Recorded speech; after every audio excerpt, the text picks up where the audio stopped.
I've been out here a couple times because I feel personally responsible. I personally recruited this man to run for office, okay? Right? I talked him into it. I mean, his heart's in it, but he didn't know, should I make this leap? Because I've been doing a lot of great work in the state legislature, and we had that in common. We both served in our legislature. I said, Derek, now is your time, brother. And he leapt in, and I'm so glad you did. And everybody else is glad about that. Let me tell you something, I'm going to be an ambassador of hope tonight and tell you all this energy, time, investment, the influence that you're lending to this cause is going to pay off. You know what's going to happen in 10 days now? We're going to win the White House, the Senate, and the House. That's what's going to happen.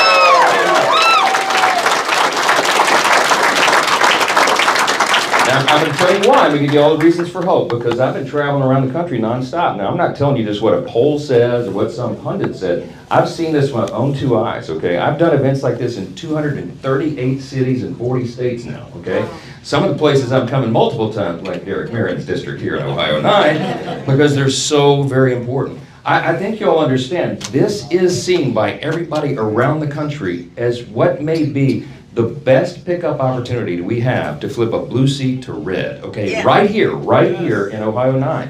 And there's a lot of reasons for that. This used to lean heavily Democratic, right? But after redistricting, this is an R+3 district now. It used to be D+9. So on paper, it looks really good. But even when you look past the paper, it looks even better. Because as we say in the Deep South, what can I say about Marcy Kaptur? Bless her heart. Bless her heart. Okay? I mean, let me say, with every ounce of Christian charity that I can muster, brother, I'm just going to tell you, she is wholly ineffective in the House of Representatives. She's been serving there since I was 11 years old, okay, and what has she accomplished? You heard, I think really she's passed 5 pieces of legislation. She's not representing the people of Ohio's 9th District. They need somebody with youth and energy and vision, somebody who's a committed conservative.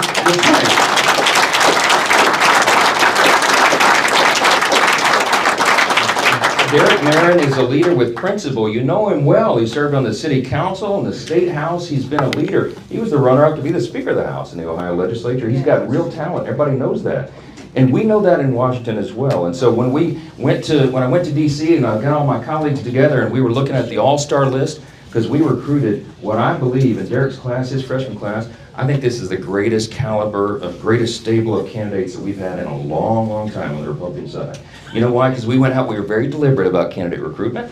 We wanted to recruit, as we say in Louisiana, workhorses and not show ponies. You know what I mean? I don't need any more show ponies in Congress. I need some workhorses. And Derek is a guy who's going to come to Congress. He's not running for Congress to be famous or to get attention for himself. He's coming to Congress to help us solve the problems, right? Yeah, right, and he's got a record to show that he can do that. I got so much for Derek Merrin to do when he gets to Washington. He has no idea how busy he's going to be. But because he's a guy that can handle it, and he's going to have the right assignments. And Bob Latta is a great mentor out here. Bob's been serving in Congress a while, as opposed to Marcy Kaptur. That's a guy who has brought it home for Ohio. I mean, he has had an extraordinary career.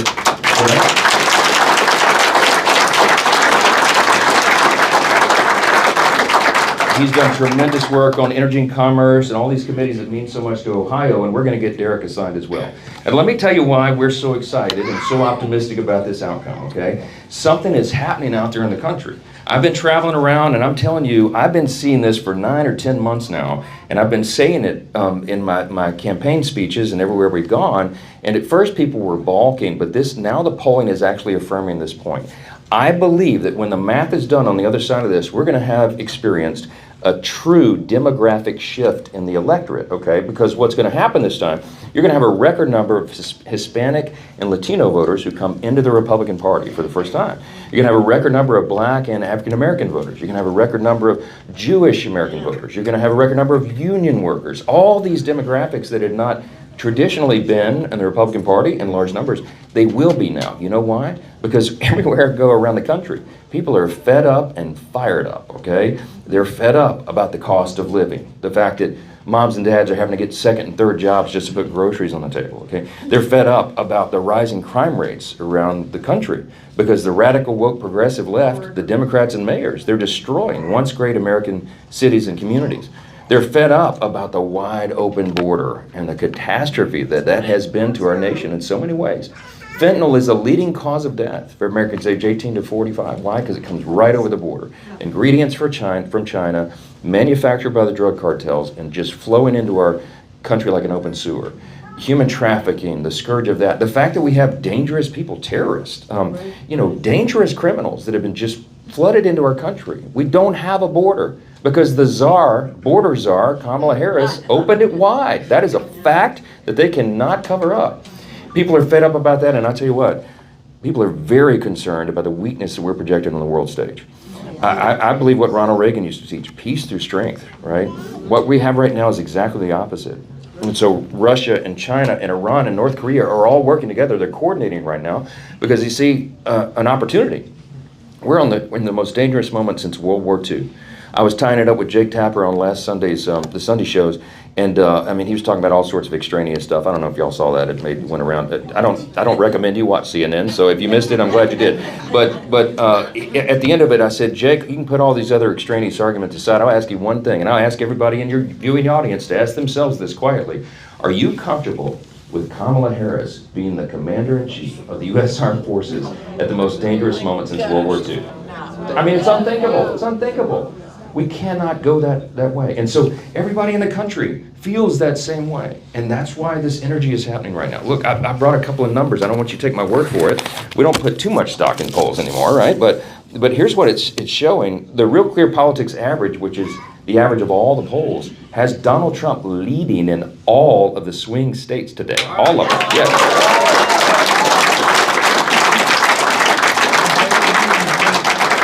We pushed early voting as a top priority for the Republican Party this time around, and guess what? People are listening. Have any of y'all voted early? Raise your hand if you voted. Oh, yeah, awesome. Okay. I was hoping you'd do that, okay? Let me tell you what this shows. Early voting shows a 10-point swing towards Republicans in the battleground states. Yeah, I'm telling you. The ones I have this morning, we're 10-point swing in Florida, Georgia, Michigan, North Carolina, Pennsylvania, Virginia, and Wisconsin. I think we're going to have the same in Ohio. What do you think, Derek? I mean, this is right, Bob. I mean, this is going to happen. Listen to this. I was talking about these demographics, right? This shift that's going to happen. Latino voters, okay? Just by comparison. In 2016, these numbers are, this is amazing. In 2016, Hillary Clinton had a 50-point advantage with Latino workers nationwide, okay? In 2020, Joe Biden had a 36-point advantage. You know what the number shows right now? Trump with an 11-point advantage with Latino voters. I mean, that's amazing. Union workers, Biden had a 19-point advantage in 2020 over union workers nationwide. Right now, Harris is only +9. That is a major erosion in that base. With African-American voters, Harris only has a 67% advantage. Trump's at 29%. I mean, Republican candidates for president hardly ever break double digits in there. Something is happening out there. People are looking at the real battle that we have. And this is the way I summarize it everywhere I go. We're not really in a battle right now just between Republicans versus Democrats anymore. It's much more fundamental than that. How many of you know this is not our father's Democratic Party, okay? They have taken a far turn to the left. I mean, a radical turn to the left. And they're not representing the values that they used to represent. I mean, if JFK was here today, he'd be a Republican, right? I mean, they have gone so far left. So right now, we're not in a battle anymore just between R's versus D's. It's deeper than that. We're in a battle right now between two completely different visions for who we are as a nation and who we're going to be.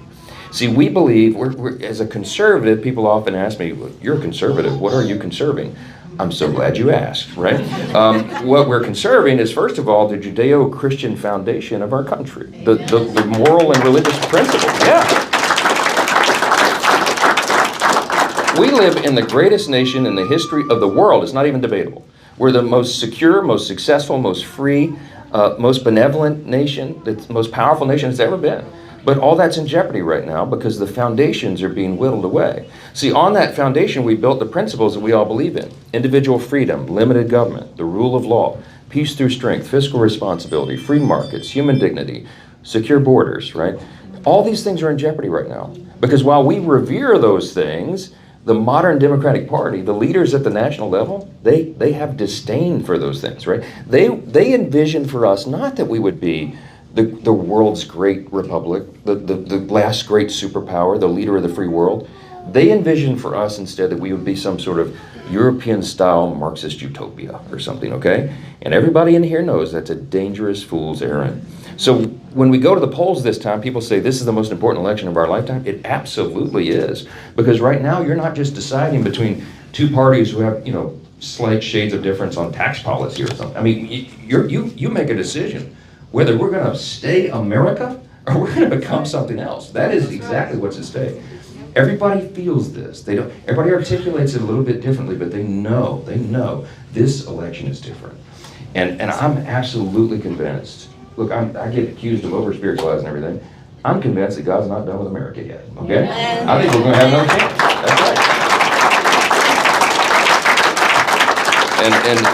And when we win this, and we have what's unified government, they call it unified government, so we'll have the White House, the Senate, and the House. And then we're gonna turn the engines of America right back on, okay? I mean, that's what we're gonna do.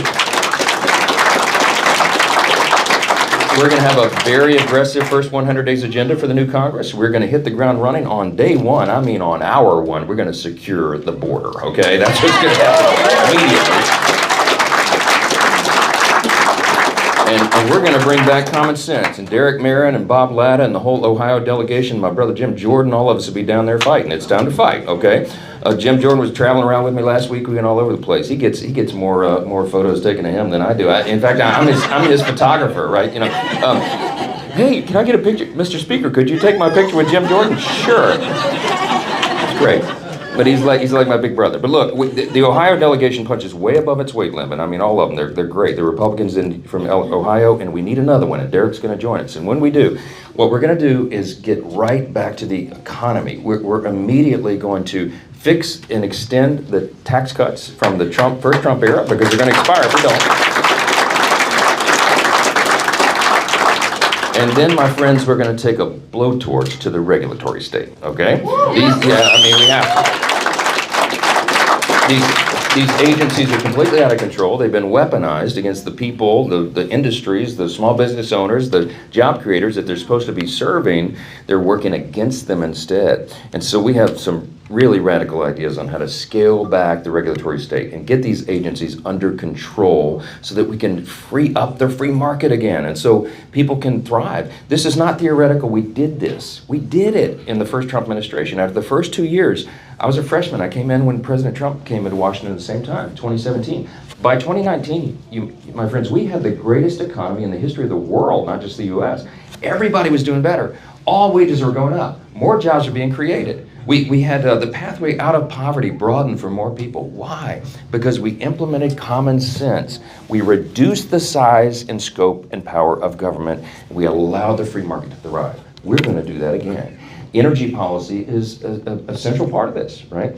We have to use the resources that we have in abundance in this nation. And we can do that responsibly. But if you turn back on liquefied natural gas exports, for example, then we can help our allies and they won't have to buy their energy from Russia, which fuels their war machine. And by the way, Russian gas is a much dirtier product than we make here. I mean, just applying common sense. We have so many things to do. It's going to be a very aggressive time. Look, I talk to President Trump about this all the time. This agenda that we're developing, and he's really game for this. He's very excited about it. He's going to be talking about it at the rally tomorrow night. What are the big plans that we have for the country? Because he's thinking big about legacy, right? He's thinking big about what we can really do. And I told him yesterday for about the 15th time, I said, Mr. President, I'll say it again, I'm convinced that you could be the most consequential president of the modern era. Because, sir, we have to fix everything, you know. We do. I mean, we're in a really sad situation as a country. But we can bring this thing back. And we can make America great again. It's not just a bumper sticker slogan. That's what we're going to do. That's what we're going to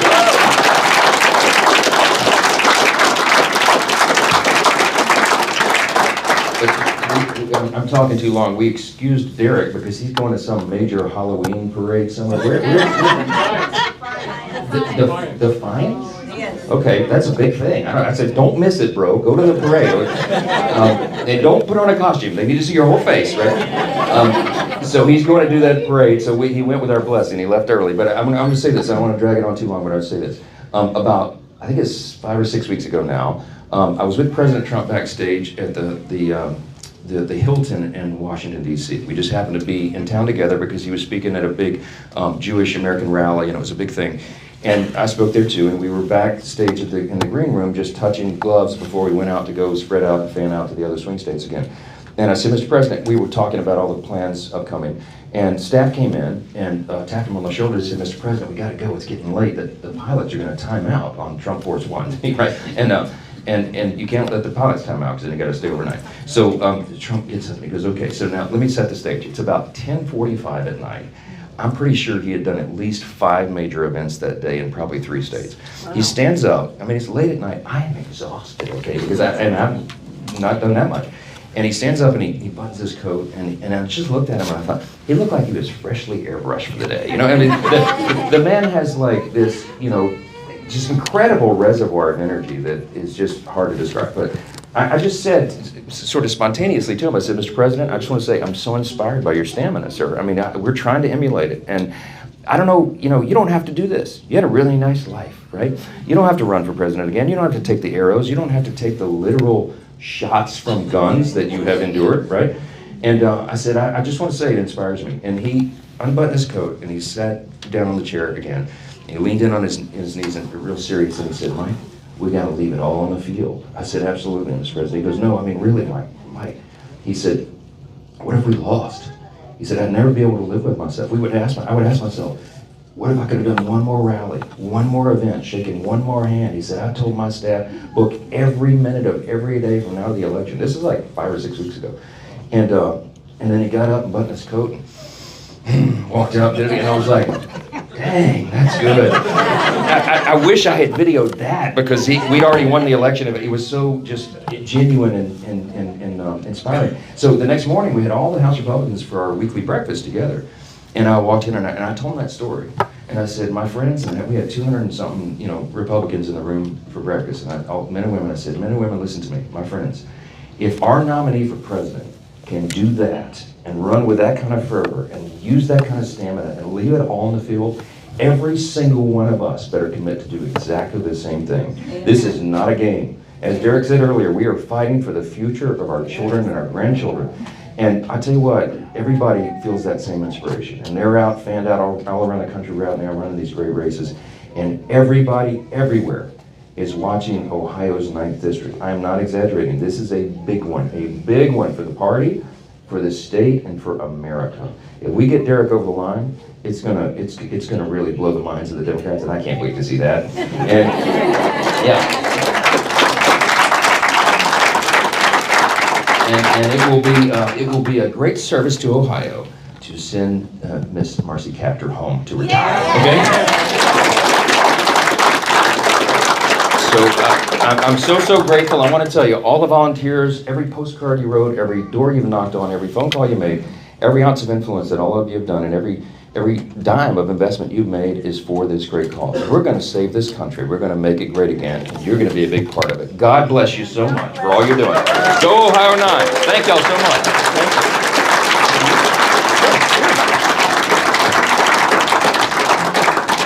Can you give us a Trump impression? Oh dear, yes. Please do. Can I give a Trump impression? No, you should put your phone down for this one, okay? No, yeah, no, I know. When I'll tell you, when I was recruiting Derek, we were calling him and saying, man, you got to get in. And he got in about just maybe 2 weeks, I think, before qualifying. Because he was praying about it. He wanted to make the right decision. And he did. And I was telling President Trump about that. And I said, Mr. President, Derek is an extraordinary candidate, sir. I mean, he has served people so well. And he served in the State House for like 8 years. And the State House district overlays the congressional district. I mean, this is like the perfect candidate. He goes, yeah, Derek, he's like straight out of Central Casting. I said, yes, he is, Mr. President. Straight out of Central Casting. I told Derek later, I said, that's the highest compliment that President Trump can pay anybody. You look at this guy, he's great. He loves it. He goes, I love Ohio. Ohio loves me. Yes, they do, Mr. President. They do. We're going to get this done. So now I have my video evidence. I'm going to show him the energy that we have here 10 days out from the election. He knows, he believes, and I do as well. We are going to win Ohio, and Ohio's going to help us save the country. All right? Thank y'all so much.